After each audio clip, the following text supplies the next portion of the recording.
I'm back. Week 12 recap. Took last week off, but I'm back. And we've only got 2 weeks left in the regular season. Whoa, did you see that lag on this polar bear character? My goodness. I don't know what's going on there. Polar bear today, great background. These are the southern lights down in Antarctica. Aurora australis. Obviously, everybody knows about Aurora borealis, right? The northern lights. This is the southern hemisphere version, Aurora australis. Wonderful. Okay, let's get into this now. Start with a week 12 headline. These were so easy early in the season. Lately, I don't know if it's that I've just been out of touch or what, but I've been struggling to get these to figure one out lately. But what I'm going to go with here is week 12 was kind of the week of early or mid-season bust running backs showing out. And I'll explain that a little bit. Bijan Robinson, he was the RB3 on the week, 27.3 points. Josh Jacobs, remember when he sucked the first month of the year? I really don't, because he's been great since. Regardless, he was RB5. Tony Pollard, he's getting himself going. He was RB6 on the week. Ramondre Stevenson was the running back 7. And Derrick Henry, the running back 10. So some of those highly drafted running backs, the first, 2 or 3 rounds, guys who at points this year have been very disappointing. 5 of them really clicked in week 12. And they were important for their teams, their respective teams. And so that's the week 12 headline. Okay. We'll move on from that. But yeah, I just want to first off say that not doing this, missed some important stuff in week 11. Very quickly want to go over that things have changed quite a bit in the last 2 weeks, right? Someone like Colin, notably, he was right in the thick of things. He was right in the thick of things. Now he's done because he went 0-4 the last couple of weeks. And, you see Mecca, what's he, 3-1, 4-0 the last 2 weeks to get himself into the 6th spot in the playoffs. Lohan's right there. Larar and Sam have kept themselves in the race. So it's been a big couple of weeks, and we'll get into the week 12 recap, the matchups right now. We'll start with Sam. He was the highest scoring team, and he defeats Andrew 183.97 to 136.77. Matchup MVP, weekly MVP, Josh Allen, 43.05 points. Josh Allen is the quarterback 1 on the season. He's been great. He's had a couple of those downer games, but man, if you take away those 3 spots where he scored under 17, he has been terrific. The ceiling, fantastic. 3 games, 30 plus. Looks like 6 or 7 games, 25 plus. So it's been really good for fantasy. It's all because of that rushing output. What does he have? 10 rushing touchdowns? 3, 7, 9. I gave him an extra one. He'll get that out of the bye in week 14, most likely. But I mean, that's crazy. 9 rushing touchdowns for a quarterback through 12 weeks. That's what's really elevated him for fake game purposes. So he was great. Kyren Williams comes back from injury, 38.4. And you know what? Kyren Williams, early on, I had talked about he was not efficient at all. Really struggling from an efficiency standpoint. His last 2 games now, which are week 12 and week 6, because he missed all that time with injury. But week 12, week 6, 7.9 per carry in week 6, 8.9 per carry this last time out. He's been a touchdown machine. He's got 9 of his own. It's taking me a second to do math today. I don't know why. But yeah, he's got 9 of his own. And that's only in 7 games played. Uh, what a value. And man, if he had not missed that middle part of the season, he would easily be the steal of the draft right now, I think, because Raheem Mostert's been great. He's the running back too, but he went 4 rounds in front of Kyren Williams. And Williams would maybe be the RB1 if he was healthy all year. If not, he would be 2 behind McCaffrey. He's been really good. We'll see if Sam can find a way into the playoffs, because now that his team is getting healthy, God, is it dangerous. Josh Jacobs already mentioned in the headline that he had a big game, 22.5 from him. Jalen Waddle, he's quietly been a little bit better here over the last month or so. There are still those down games at times. He's got weeks 9 and 11 where he scored under 10, but the great thing about Waddle is lowest score this year, 8.4, so very high floor. And he's starting to deliver some of those bigger games. Since week 6, 3 times of 18.1 or more. So the bigger games are starting to come. The floor is high. Has he quite lived up to the 24th overall pick? Probably not. But I don't think he's too far off either. Gabe Davis, this was huge. And, Sam gets rewarded for his faith in Gabe Davis. Davis had scored coming into this past week. He had scored 3.1 or less in 4 of 6 games. He had 2 games of 0 in weeks 9 and 11. Sam puts him out there, 22.5. And this is classic Gabe Davis, where in a shootout, in an important game, he finds his way to production. It's really the issue with him is when they aren't in a shootout, he does nothing. So it's a frustrating guy to own. 4 times he scored 20 plus, but on the other end, 5 times, 5.2 or less. It's just tough to deal with. You never know what you're going to get, but this time it worked out. Really, Sam's whole team was solid. Sam Laporta got back into the end zone. Javonte Williams, quality game. Defense and kicker didn't do all that much. They only combined for 10.32, and that makes Sam's nearly 185 points that much more impressive. So great week. It keeps his season alive. He is still a game out of a playoff spot. And he is going up against Dylan this week, and he's ravaged by buys. No Josh Allen, no Josh Jacobs, no Justin Jefferson. If Sam can find a way to go 1-1, I mean, God, if he could go 2-0, it'd be massive. But if he could find a way to go 1-1 and then maybe 2-0 in the last week, that might be enough to get him in, because he is in a good spot for season-long points scored for the tiebreaker. We'll see. But, Sam, the important thing, you're still alive. You're only a game out. And, man, he's survived so much, nonsense, to be honest. Justin Jefferson misses 2 months. Kyren Williams missed a month. It's brutal. But here we are. He's still in the thick of it.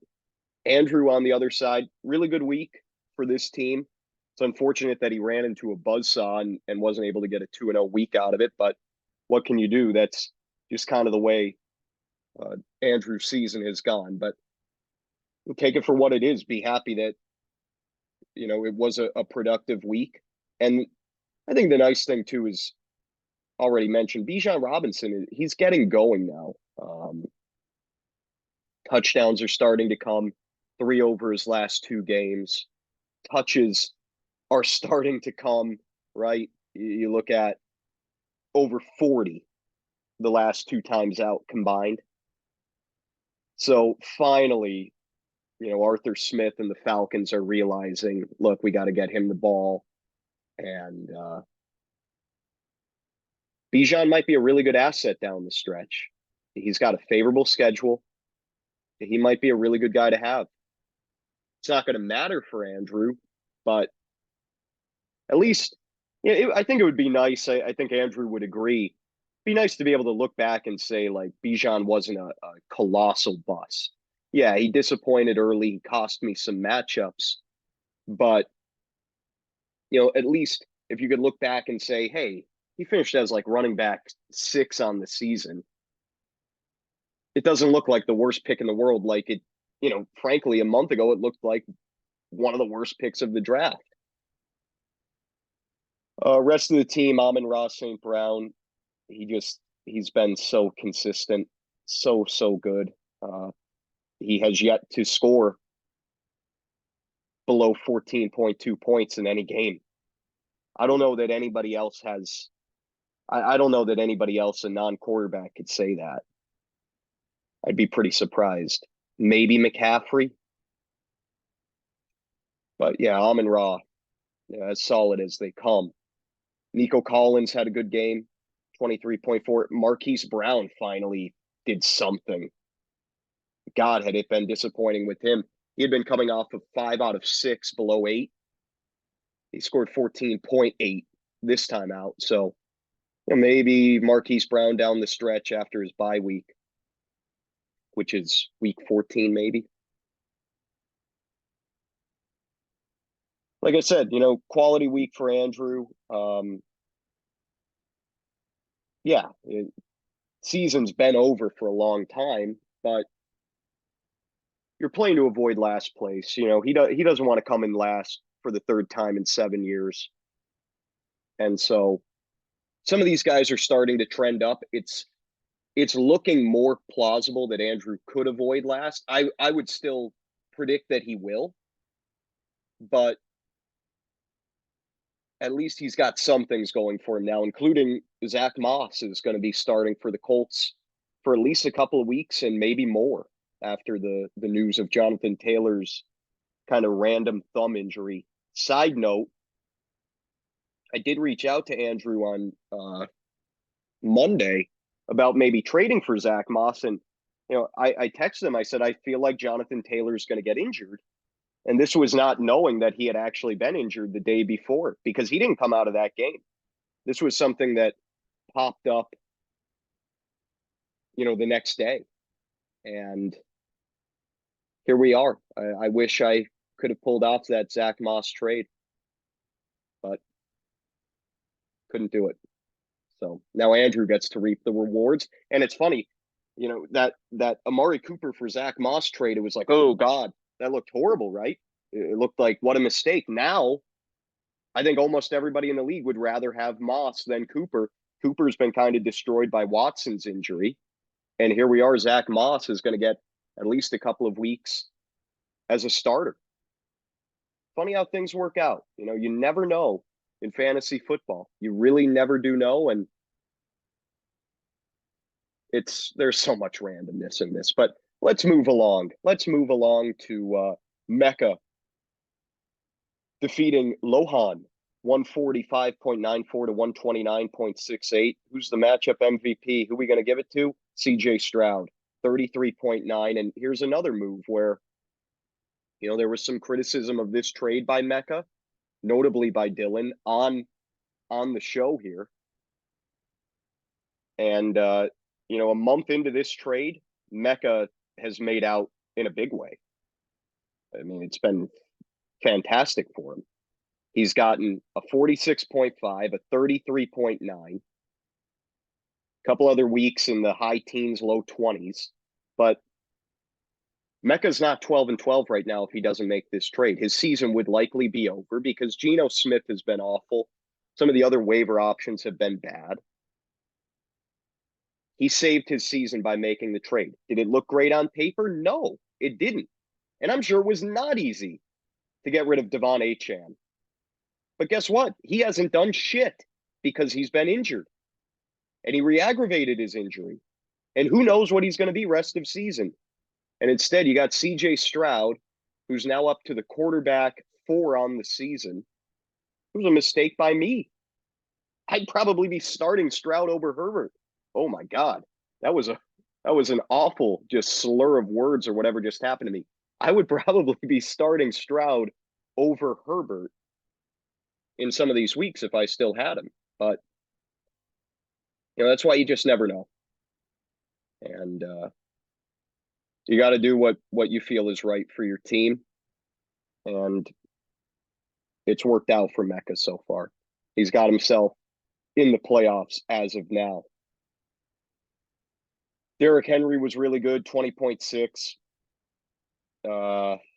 It's been a weird season for Derrick Henry. He's had 3 horrendous games, 5.4 or less. He's had some great games. Really what it comes down to is, did he get into the end zone? Yeah. Okay, then you're probably going to be happy. If he didn't, you're probably going to be sad. And that's because he doesn't catch passes. That's because, that offense isn't great. So there have been some bad game script situations for him. Good news for him is he's got some favorable matchups upcoming. And so we'll see what happens down the stretch. But all in all, he's the running back 14. He's been a moderate disappointment, but I don't know. He's been fine. Mike Evans, great game, 25 points.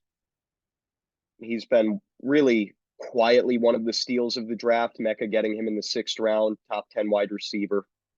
Pretty damn consistent, too. Pat Freiermuth, how about that? Mecca picks him up a couple weeks back. He was sitting on him. And, 11 targets. He hadn't had over 4 targets in any game, in any of his 5 games coming in, and he had 11. Is this a one-off fluke? I don't know. Maybe Matt Canada got fired. Maybe with the new play calling in place, maybe they're going to feature the tight end more. I mean, they should. He's a good player. We'll see. Yeah, we'll see in the next couple of times out whether this was a fluke or if Mecca got himself a good replacement for Mark Andrews. That's going to be important for his team. Rest of the squad wasn't the best. Devontae Adams continues to disappoint. 12.3. He is the wide receiver 12 on the season, but that's because he had that 42.2 point blow up in week 3. Outside of that, man, it's been rough. 7 of his last 8 games under 15. 6 of his last 8 under 13. 4 of those single digits. Yeah, it's been kind of stunningly bad. And the touchdowns aren't there. Devontae Adams, when he's been at his best, he's been a touchdown guy, right? 4 this year. Only 4 touchdowns for a player who, I don't know what he had last year. Let's find out. Let's use the old Google. Come on. Yeah, he had 14. This is a player who he's had 43 touchdowns over the last 3 seasons, 2020 to 2022, 43. This year he's got 4. That's what's sunk him. It's because the Raiders' offense has been bad. So yeah, what can you do? Puka Nacua, not great. He has not been very good lately. This is now 5 of his last 7, scoring 7.5 or less. No, 4 of 6. God, what is wrong with me? There's something very wrong with me right now. 4 of 6, 7.5 or less. You know what? It's because of when I'm looking at these schedules, these bye weeks are in there, and I'm like counting that as a nothing in my head. And I need to just, I don't know. I need to wake up. But yeah, Nacua, it's been rough. Cooper Kupp, it's been rough too. We'll see. And it's weird because this was a week where the Rams scored 37 points, but obviously we know it was largely Kyron Williams. He had 2 receiving touchdowns. So what can you do?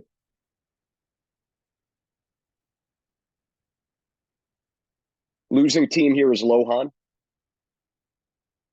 Uh, Huge game and actually a massive second matchup victory for him to keep his season alive.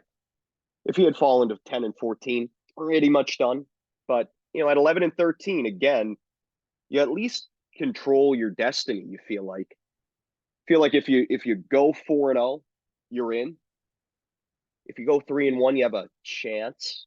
So Lohan's got a chance, and that's all you can ask for with 2 weeks to play.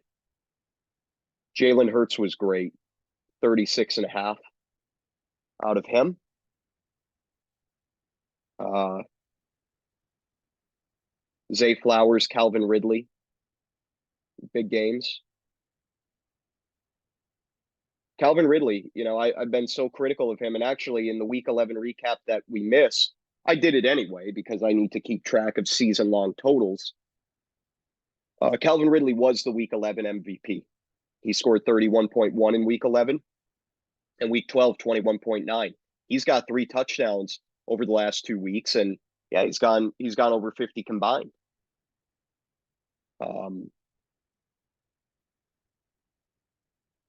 In those 2 games. So, Calvin Ridley getting going. Do I believe in him? No, because he's been inconsistent like this all year. So, wouldn't surprise me if he comes out and puts up 3 points next week. But hey, 2 big games in a row. Trevor Lawrence, it's tied in with him playing a little bit better. And so you take it. Yeah, Zay Flowers had that long rushing touchdown at the end of the game. And it's funny because that ended up being, I think that was about a 40-yard touchdown run. 37, yeah. 37-yard touchdown run. That's 9.7 points. That won Lohan the second matchup. He would have lost. He would have lost. Peter would have won. And so that's a huge swing in the seasonal standings. And Lohan did this in spite of Barkley and Connor giving him nothing. They've been rough. Connor, since returning from injury, has scored 8.3 or less all 3 games.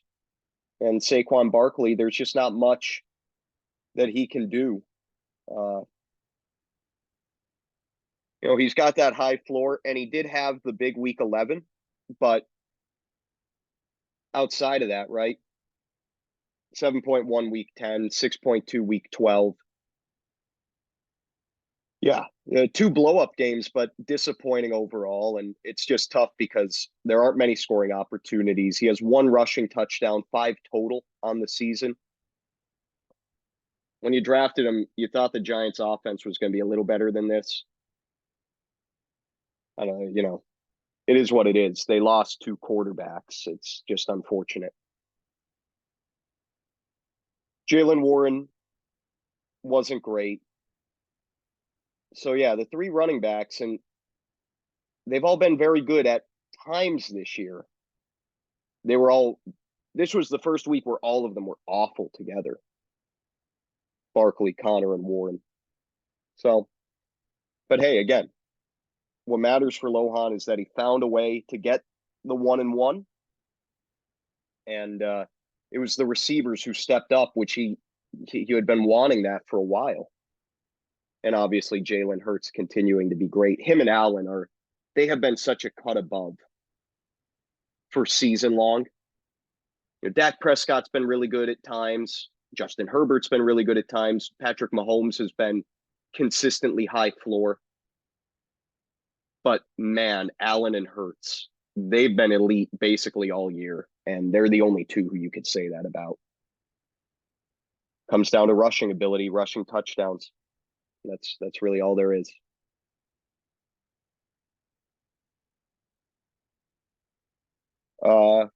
Yeah, so we'll move on.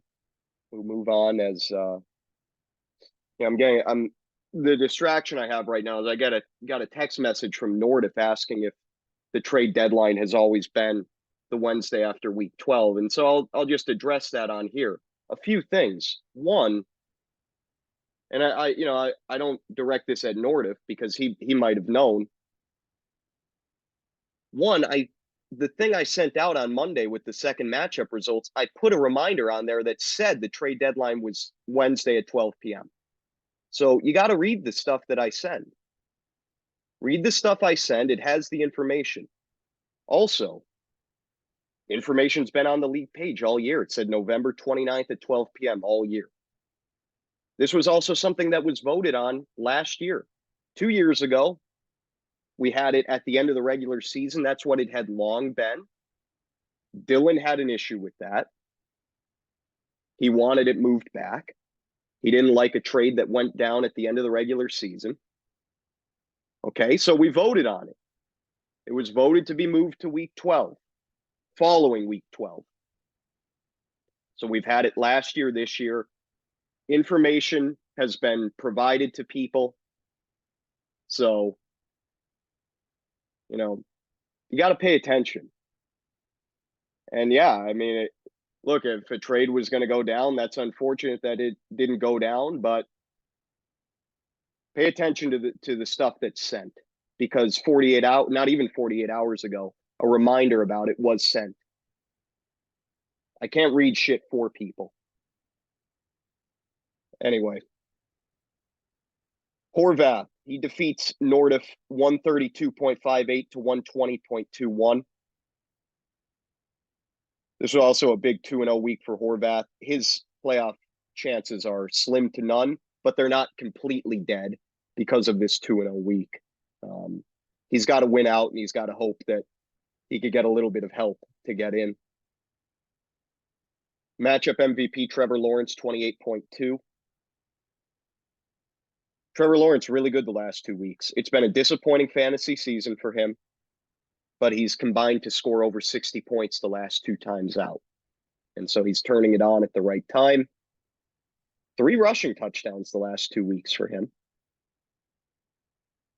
Ramondre Stevenson, already talked about him. He's been good for most of the last month, I'd say.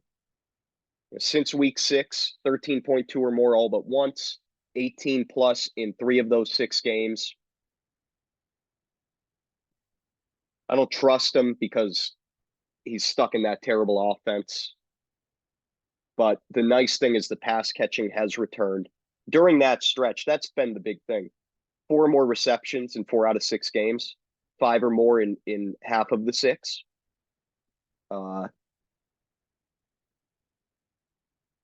So that was the missing piece early in the year. Between weeks 2 and 5, he had 6 catches combined. Now, this past week, he had 5 in this game alone. And that's what made him great last year. He needs the pass catching. Hopefully, for Horvath's sake, it sticks around. Deebo Samuel, big game from him. He had a rushing touchdown in this one, 22.4. 2 rushing scores the last 3 weeks since he came back from injury. I don't know. It's been weird with him. There's so many guys in that San Francisco offense. It's impossible to be consistent. You just hope to get a touchdown out of him. And he's done that 2 of the last 3 times out. Cooper Kupp's been just awful. Wide receiver 64 on the season. Kupp has not scored above 6.9 since week 6. That's 5 straight games, under 7. I mean, I wouldn't have thought this was possible. But he's been banged up. Stafford's been banged up. Yeah, he has been a colossal disappointment. Truly.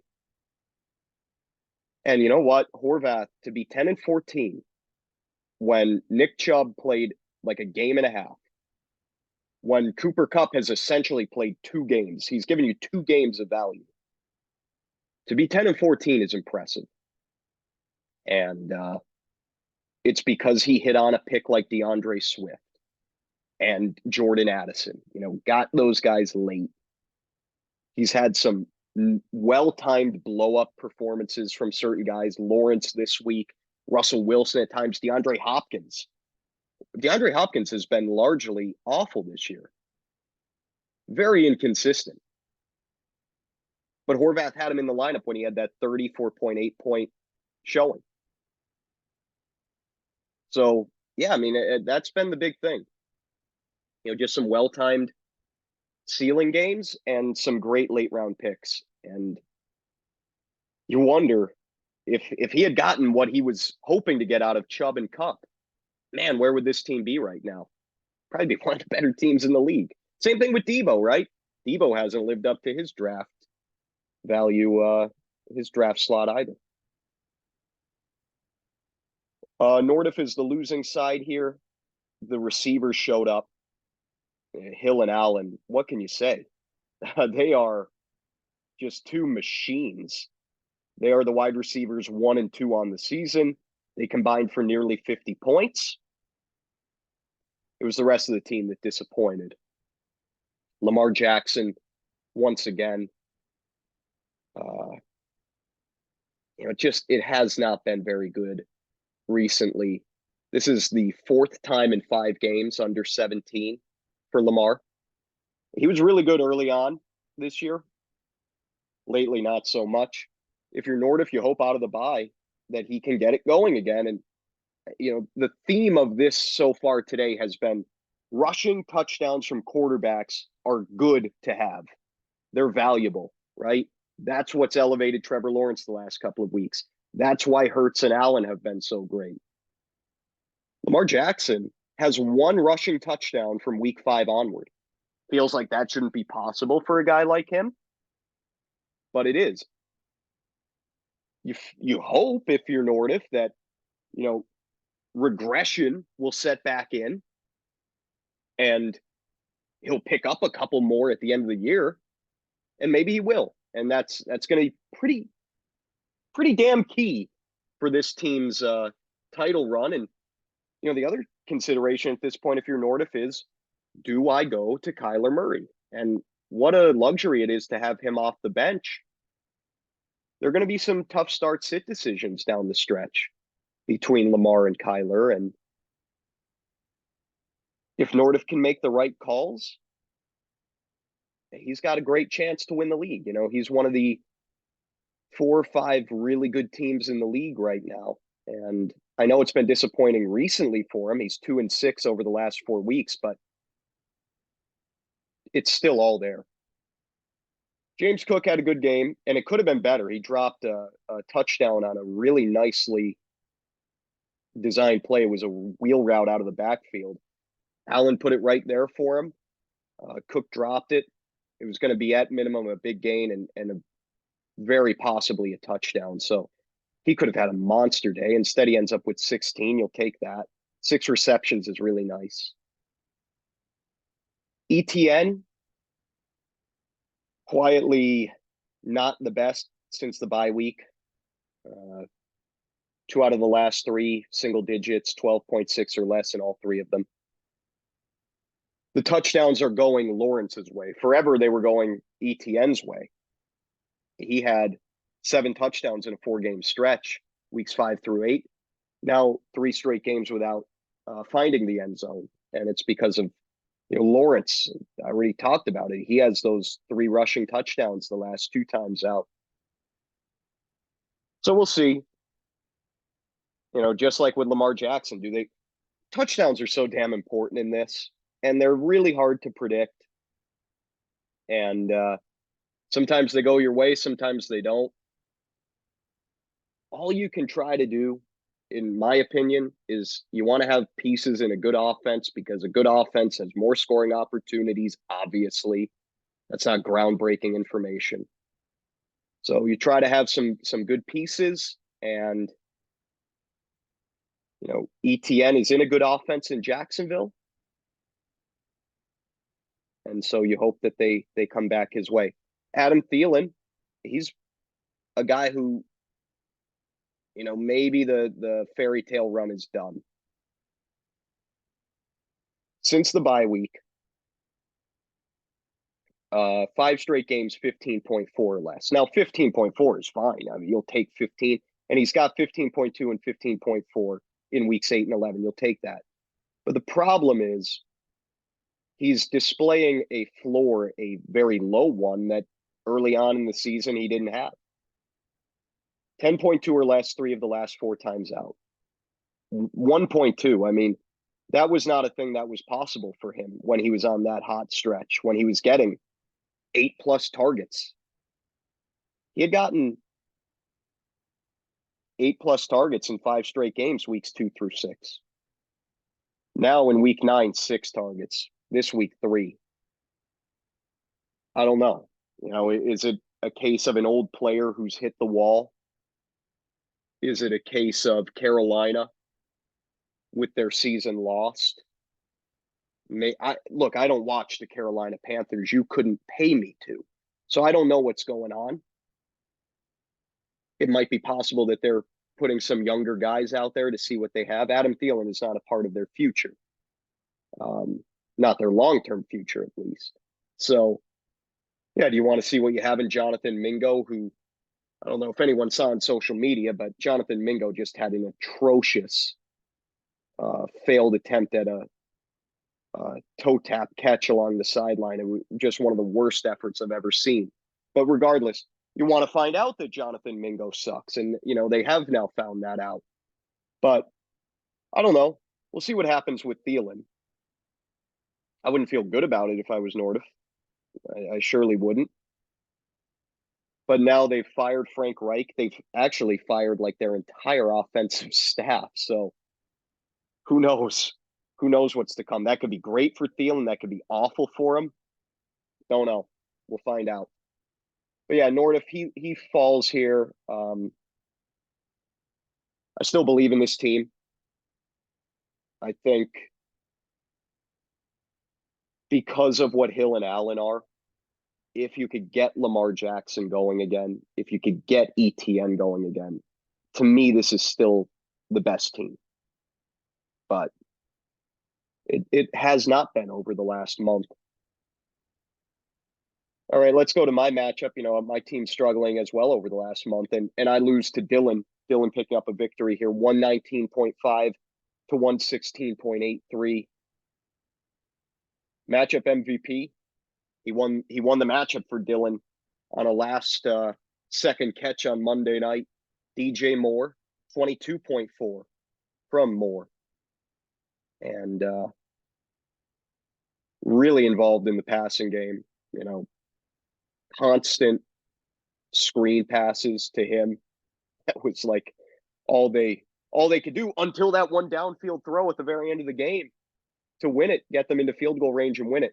It was a season high 13 targets for DJ. And you know what? You could really break his season down by when Fields has played versus when Fields hasn't. Because really, with Justin Fields out there, I mean, DJ Moore's been a locked and loaded wide receiver 1. First 6 weeks, Fields was healthy, right? Moore had 4 games, 13.1 or more, 3 of 16.4 or more. Then weeks 7 through 10, it's Bajan. Didn't top 13.4. 3 games, 10.9 or less. Fields comes back 22.6, 22.4. So now he's had 8 games of Justin Fields. 5 of them 16.4 plus. 4 of them 20 or more. I know I threw out a ton of numbers there, but I think that's the key one. 8 games with Justin Fields, 4 games of 20 plus. 4 games with Bajan, didn't top 13.4. So that's Fields loves throwing to him. And so if you're Dylan, you hope that Fields stays healthy because that's been the key. They go on bye now, and then they come out of it, and they actually have they have a couple of favorable matchups in the fantasy playoffs, Arizona and Atlanta. Tank Dell, really good, and it could have been better. Tank Dell he had a bomb of a catch early in the game that got called back on an illegal shift by Tank Dell. That would have been like 6 more points. And then he caught a ball up against the boundary. He caught it. They ruled it incomplete. They reviewed it, call stood. It was a catch. That would have been another like 3, 4 points. So Tank Dell barely missed damn near 30 points. And he's been fantastic. He's one of the steals of the draft. It wasn't good there in the middle of the season, but early on and lately, he's been an animal. Yeah, inconsistent. It is what it is. He's a rookie receiver playing with a rookie quarterback. There's going to be some bad moments. But he's the wide receiver 14, and that's with a game miss. And Dylan got him in the last round. One of the picks of the draft, without a doubt. Mahomes was fine, 23.8. Quarterback 8 on the season. Mahomes has just been, this is what he's been. Super high floor. Only one boom game this year. But, you know, it's Mahomes. He's not going to kill you. And like I've been saying for a while about Mahomes, you hope at some point that get those 30-point games. We'll see. Be a big key for Dylan because tell you what, this is a really good roster. Top to bottom, maybe the best. If he could get that version of Mahomes, he's going to be tough to beat. Eckler had another down game. I don't really know. Pass catching isn't there. Not, you know, he still caught 5 passes in this game. Let's not act like he was shut out of the passing game, but it's a little disappointing when he's only caught more than 5 passes once this year, whereas last year I think he did it pretty much every game. You know, 5 was his baseline last year. Now it's kind of like on the high end for him. And I don't know what that's about. It doesn't make much sense to me. The Chargers line is bad, so that would, you know, you would expect there to be some check down opportunities. Mike Williams is out. Quentin Johnston has not been good. Joshua Palmer's out too. I mean, they've been down 2 of their top 3 receivers. I don't really know why the pass catching isn't there, but it's been a little bit frustrating. All in all, Dylan comes away with a 1-1 week. And, you know, at 13-11, he's in pretty good shape. He would probably have to lose out to miss the playoffs. I think 14-14 would be enough for him. 15-13 certainly gets him in. But I think 14-14 would be enough. So, yeah, you got to lose out. Maybe 1-3 kicks you out of there. But getting that 1-1, getting that catch from DJ Moore was a huge deal for his team. On the losing side, me, I'm 0-4 over the last 2 weeks.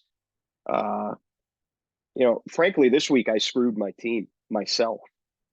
Some bad start-sit decisions. I had the worst sit of the week, Raheem Mostert.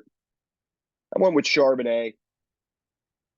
You know, I hadn't liked what I had seen from Mostert recently, and actually for a while it looked like it was a great decision because I think Mostert had like 2 points at halftime. And Jeff Wilson was being factored in. And then what happens in a fucking blowout? Mostert scored 2 touchdowns in the 4th quarter. And, you know, I'll be happy. You know, I'm glad to see that that's a thing, that he's still got some spryness in those legs, if you will. But, like, what the hell? Why couldn't you have done that when I had you in my lineup 3 weeks ago when I needed that from you? But I can't complain about Mostert. I'd have to be the biggest horse's ass on the planet to complain about running back to 30 whatever 3-year-old Raheem Mostert. I mean, it's been ridiculous what he's been this year. So yeah, that was stupid. Putting Charbonnet in for him cost me a win, nearly cost me 2, but I would have lost to Lohan in the second matchup by about a point had I started Mostert. Also, Kincaid over McBride. You know, that I really was not considering McBride this week, but I would have beaten Dylan if I started him over Kincaid. So yeah, you know, a couple of mistakes screwed me. If I had started those 2 guys, I would have scored over 130. I would have gone 2-0. All, you know, I'll be great. All would be great. But instead, I'm a dunce And here we are, 17-7. I did make that good decision to pick up the Broncos defense.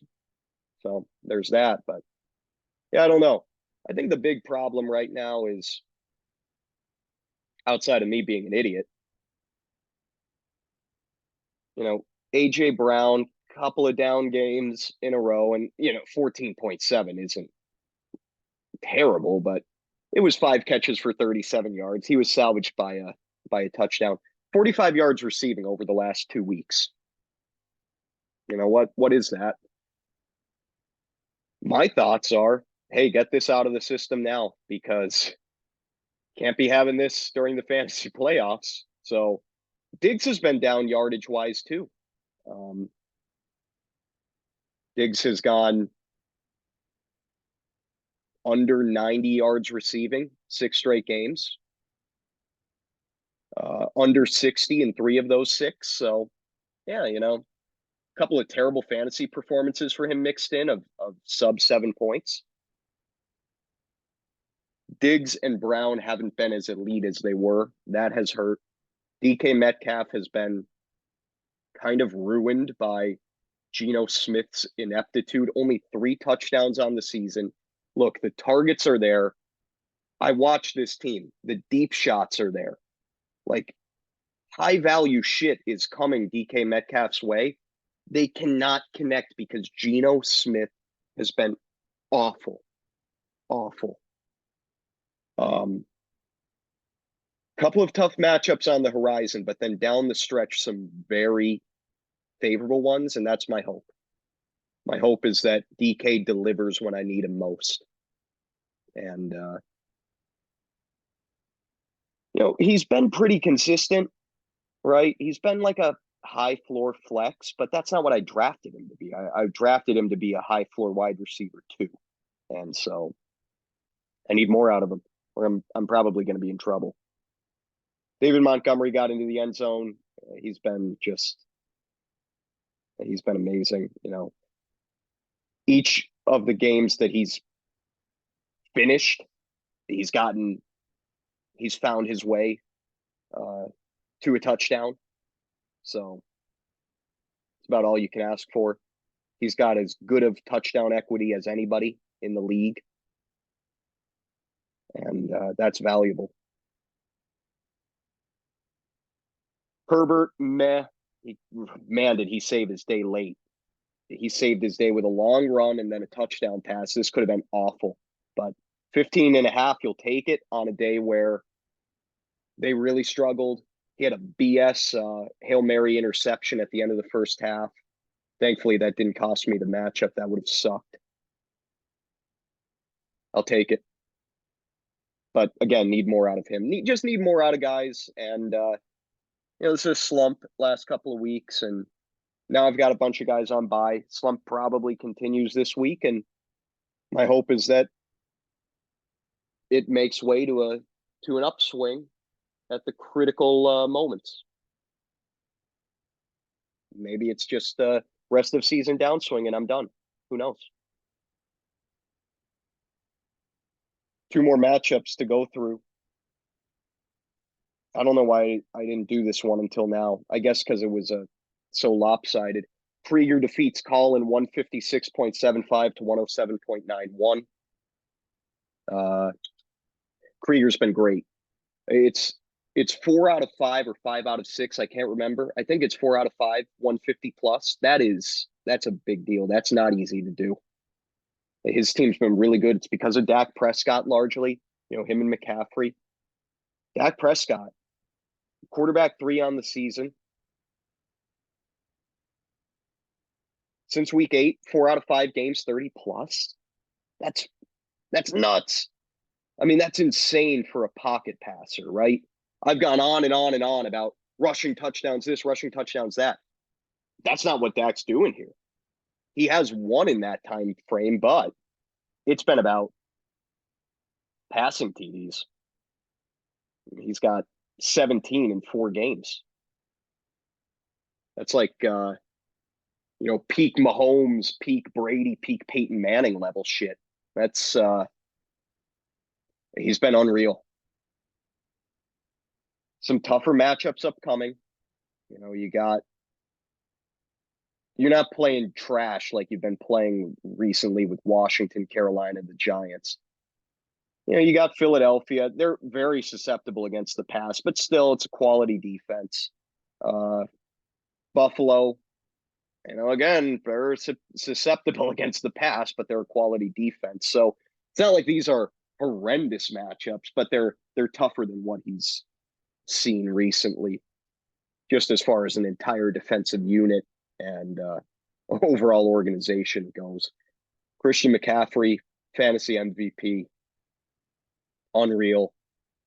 Should have gone first overall. No, he really shouldn't have.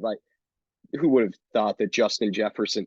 That's why Justin Jefferson went first overall, right? Because you were thinking he's not going to get injured. He doesn't get injured, and then of course he misses 2 months. McCaffrey, God, he probably should have gone. I mean, no lower than third. No lower than third. If you're Sam and you could redo it, you would take him first, but it's so hard to have an issue with Jefferson. Would Nordiff take Hill over McCaffrey? That would be a tough call. Let's say Sam takes Jefferson and you get a chance to redo it at 2. Do you go Hill or McCaffrey? I don't know. Hill's been great, but I think you got to go McCaffrey. And obviously McCaffrey would be the third pick, if not second. I asked earlier to myself, because think about, what I'm doing here. I essentially talked to myself for an hour and a half. Yeah, it's great. When I asked myself, did anybody have that floor? Any non-quarterback have that floor of Amon-Ra St. Brown? I said, maybe McCaffrey. McCaffrey does have one game under 14 at 13.8. That's his low point. So Amon-Ra barely does have a higher floor season long than McCaffrey. But my goodness, let's just appreciate this for a second. 9 times in 11 games, McCaffrey has scored 20 plus. That's just absurd. It's absurd, but he's a big part of what Krieger's doing, and he's a big reason why, Krieger's got a great shot to win the league. When you have the best player, you got a good chance. Isaiah Pacheco, he's been really good. Some inconsistency, right? He'd been coming off some down games, but for the season, he's been really good. Running back 13, you got him in the 6th round. You got to be thrilled. Rachaad White, he's been both good and, unlike Pacheco, extremely consistent. Double digits every game since week 7. He's just, he hasn't scored below 13 during that 6-game stretch. It's amazing to have. I didn't really believe in Rachaad White, but the volume's there, the pass catching's there. He's been a really good asset. Chris Olave, starting to get going. 16.6 or more, 3 straight, 4 of the last 6 as well. Touchdown starting to come, 2 in his last 3 games. It was bound to happen. He's just too good. And he's finally starting to deliver. Him and Jalen Waddle are so similar, the seasons they've had. And both of them just fantastic players. You knew it was bound to happen, and it's starting to fall in place, if you will. Not much else to speak of here. Krieger started Romeo Doubs. That didn't really work out, but it didn't really cost him anything. George Kittle had a down game. What can you do? This is the Kittle experience. Some great, some bad. It's been largely good lately, but then you get this reminder of, this could happen too, 4.9. But he had been coming off of 3 straight games, 20 plus, so you can't complain. He's the tight end 3. And I look at that trade, Kittle and White for Jacobs, that big trade that Sam and Krieger made. At this point, I think you call it a win-win. Jacobs has been great, and Sam has Laporta that he's been able to keep in his tight end spot. Kittle and White have been largely good. So I think it's a win-win. I mean, I guess, I don't know. If you're Sam, would you redo it? Like, would you want Kittle and White back? I guess, but he would have ended up trading Kittle for someone anyway. And chances are you wouldn't have gotten someone that's been as good as Jacobs has been. And that's why I consider it a win-win. So yeah, another great week for Krieger. As for Colin, he loses. Now, Colin is not mathematically eliminated, but for all intents and purposes, he is done at 8-16. He'd have to win out and just have the most incredible. Really, it's impossible for it to happen. Okay, I'll be honest. Again, it might be like 0.0000001 chance. I know the app actually is showing him as eliminated, but that app, I'll tell you what, they've done a shit job with that. They had me clinched when I wasn't, then they took it away. Then they had it back when I was clinched, and then they took it away. I was clinched at that point. They took it away. Now they put it back. Now they have Colin eliminated when he is not mathematically eliminated. He could win out and have a bunch of crazy shit happen and get in. It is theoretically possible. So don't go by the app. They're idiots. ESPN is awful. Even when they try to do a good thing, they just fuck it up. It's pathetic. For Colin here, the big issue, you look up and down this team, it wasn't that bad of a week. And it's very reminiscent of what happened to him in week 11, too, when he lost that. And I want to touch on that quickly. Just a crushing loss to Lerar. And it was not only did he lose the primary to him, but Lerar ends up being 6th to Colin's 7th in scoring for week 11. So that matchup that was a 4-game swing in the standings between those two. That was awful for Colin. If he had gotten 12 more points, he would have gone 2-0 instead of 0-2. He got 0.9 out of Garrett Wilson in week 11.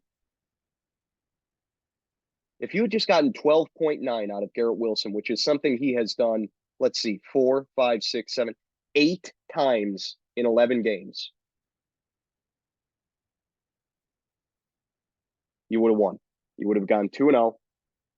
Right now, you'd be in that same spot Horvath is, 10-14, where you'd at least have a faint hope. But let's get back to week 12. Yeah, it wasn't terrible, right? 6, 7 spots in the starting lineup scoring double digits. But the problem was Tua, only 10.25 on a game where they didn't really need much out of him. And he also turned it over, I think, 2 or 3 times. So that killed you. And, just no boom game. Didn't get a big performance from anybody. Didn't get one from Gibbs, from Lamb, from Wilson. San Francisco defense was elite, right? 17.36. You felt great about getting that on Thursday.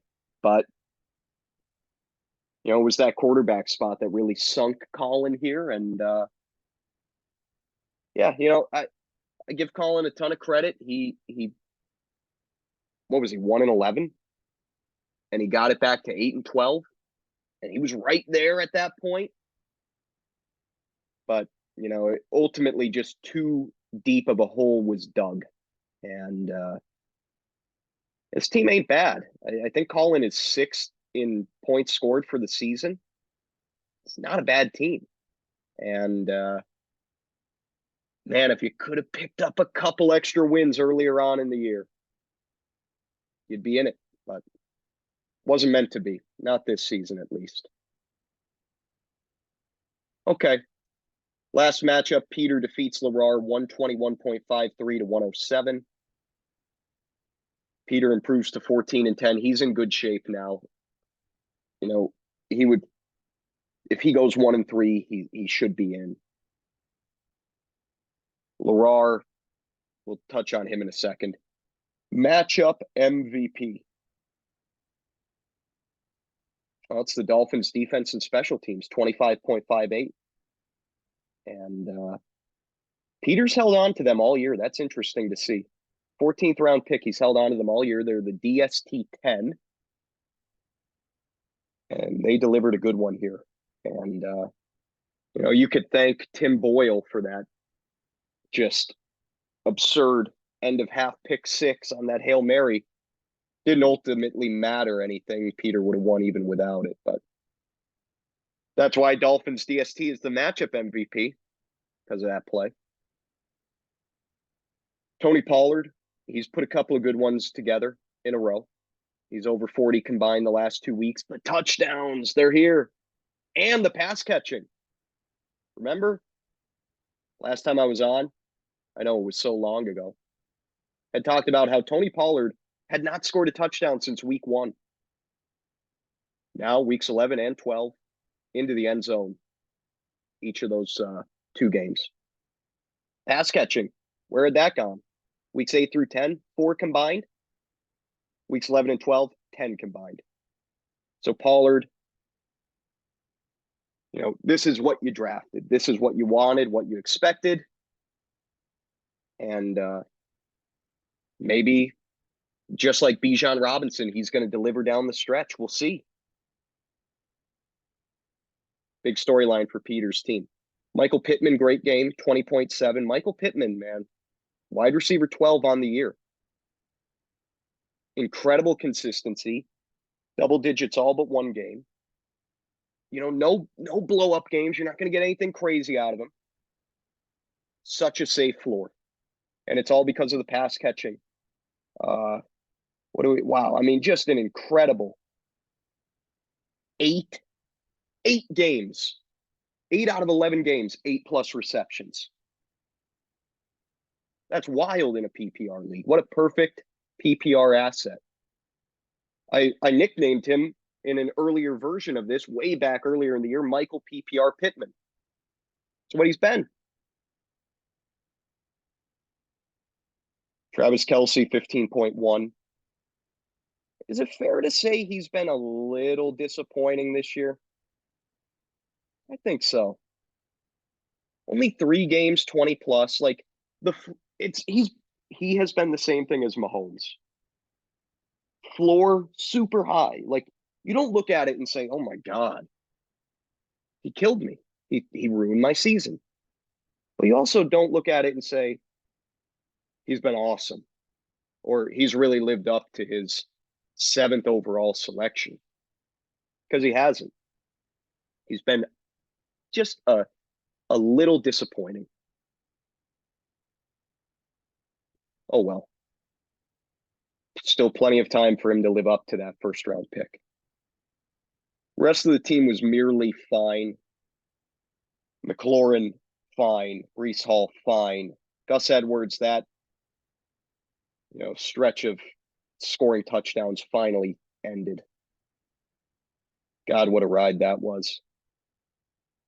He had scored 9 touchdowns in 5 games. He's as touchdown dependent as they come, especially now that Keaton Mitchell is being worked in more. But and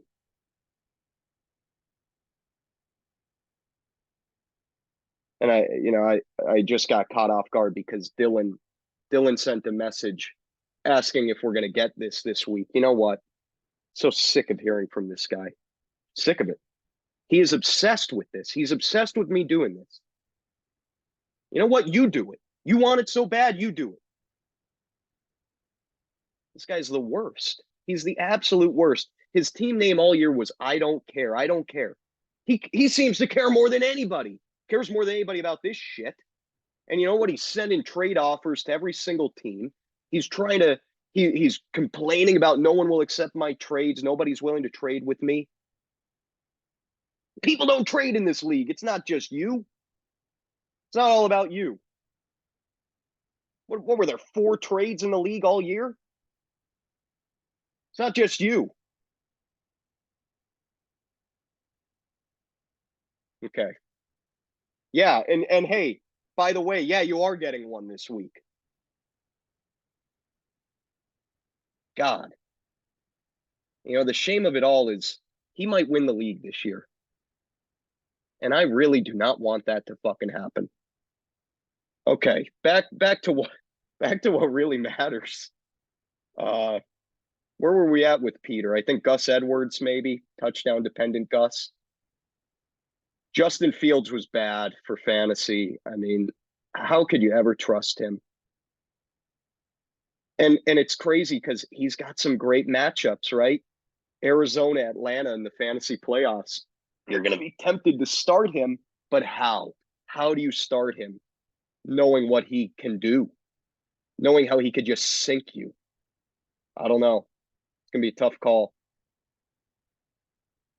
Um, Final team to talk about this week is Lara. This was a rough 0-2. It puts him in a bad spot. Um, he's in a similar situation to Lohan where if you win out, you're probably in. If you go 3-1, you probably got a chance, but it's going to be tough. And especially now without Jonathan Taylor, going to need someone to step up. Taylor was very good this week. And that's actually the shame of it is Taylor, the last couple of times out, had started to look like, himself. He was starting to shake off that early season rust. And it's too bad. It's too bad, but what can you do? He's kind of turning into an injury prone guy, which makes sense when you look at the workload that he's handled throughout his collegiate and early NFL career. Starting to break down. Running back position. It's a bitch. Alvin Kamara was good, 15.9 from him. Alvin Kamara, God, I mean, there aren't many running backs I'd rather have than him. Super high floor, has scored in double digits every game he's played this year. Jamar Chase, this is just, God, it's so unfortunate. He's ruined. He's no Joe Burrow this last game and a half, and he's only scored about 20 combined, 12.1 or less, 3 of the last 4. When you look at that early portion of the season, portion, not partition. Partition. I kind of like that. I might say it like that from now on. It's kind of like a Canadian or Minnesota accent to it. That early portion of the season where he struggled because Burrow was banged up, and now this portion of the season where he's struggling because Burrow's out. It's just not worked out at all. And to have taken him in front of McCaffrey has aged horribly. Regardless, Lara, he's still in it. He's going to need like Najee Harris, and he's been really good. Off the bench, he's been really good lately. Najee, what do we have here? 15.6 or more, 4 of the last 6. But you need that now more than ever because he's going to be in the lineup. You hope that maybe you could get a big play out of Jamar Chase. I mean, he is still talented enough for that, even with an iffy quarterback situation. You could throw a slant to him that he could take 50 yards all the way. That makes your week. You're hoping for something like that. Joe Mixon, again, he's in some trouble, tied to a struggling Bengals offense, but at least he's got touchdown upside. I don't know, but if you're Lara, you got to try to piece shit together and try to go 4-0. That's going to be the goal for you, for some others as well. All right, power rankings. It's time for that. We've got a new team at the top, and of course, I did. I said I did a Week 11 recap for my own record-keeping purposes, so I did a Week 11 power rankings. But we're going to do the Week 12. Krieger moves up a spot from 2 to 1. He's at the top of the mountain right now. He leads in everything. He leads in points. He's tied for the best record. Record if everyone played everyone every week, number 1. Second matchup record, number 1. Nordiff is second in the power rankings. He drops down a spot from a week ago. I stay at 3. Dylan stays at 4. To me, that's a tier, right? That first 4, that's a tier. And the next tier, to me, there's 3 teams. Peter at 5, which he stays there from a week ago. Sam at 6. Sam is a sleeping giant. There is not a team in the playoffs who should be wanting him to get in. Because to me, if he gets in, I would make him the favorite. I truly think with Allen, Jacobs, Kyron, Justin Jefferson, Waddle, Laporta, on and on and on. If he has that at full strength, I think that's the best team. The question is, can he get in? Can he navigate this big bye week upcoming and find his way in? We'll see. Sam is 6. Mecca moves up a spot from 8 to 7. His team's really been trending up lately. And then that next tier, you got Lohan and Larar. Lohan at 8, Larar at 9. And then the bottom, Colin is 10th, Horvath 11th, and Andrew rounds it out at 12. So those are the power rankings. Current playoff picture. The 2 byes are the only 2 teams that have officially clinched. It's Krieger, the 1 seed. I'm the 2. The 3 versus 6 matchup is Nordiff against Mecca. 4-5 is Peter against Dylan. And then on the losers side of things, 7-10 is Sam Horvath right now. Lohan Larar in the 8-9.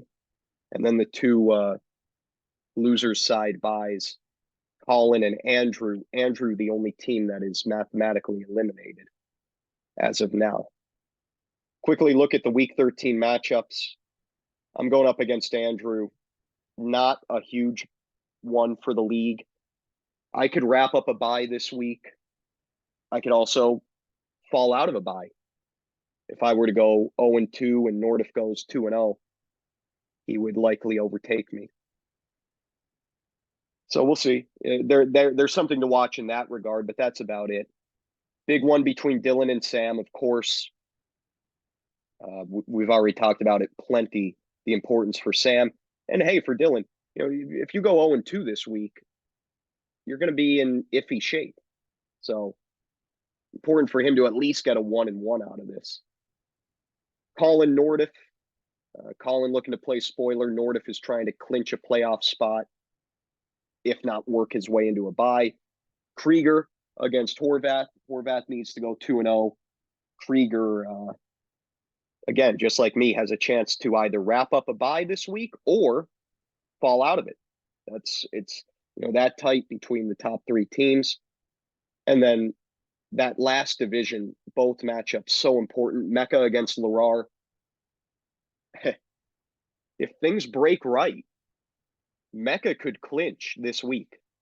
If he goes 2-0, Larar 0-2, Sam 0-2, Lohan 0-2, Mecca could clinch this week.